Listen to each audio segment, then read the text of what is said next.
Выборы глав субъектов Российской Федерации в разные периоды развития нашей страны происходили по-разному. Сейчас мы набрали опыт, демократичный опыт выборов через законодательное собрание, утверждение было депутатами, губернаторов, прямые выборы, и убедились в том, что прямое волеизъявление людей – это самый лучший способ избрания губернаторов, глав субъектов Российской Федерации. Но есть проблемы нашей страны, которые существовали, существуют и пока, к сожалению, имеют место быть. Это на Кавказе.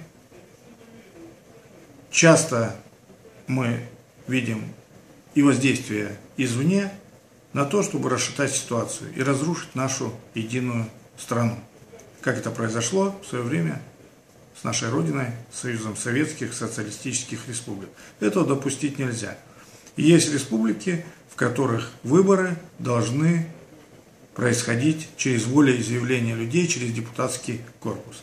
И вот Кавказские республики к этому больше подходят. Ущемления прав людей здесь нет, потому что риски, за которыми стоят кланы, группы влияния, и начинаются войны, вплоть до физического уничтожения, конечно, это недопустимо в 21 веке.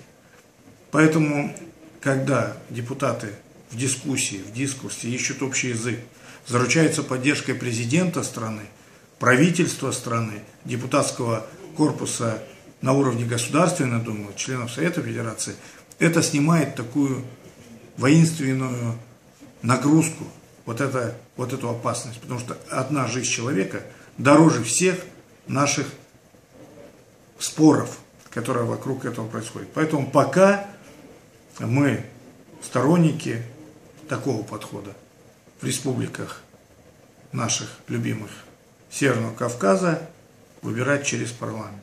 Но, безусловно, это дело самих республик, их представителей, народа республик, которые проголосуют за ту или иную систему выборов.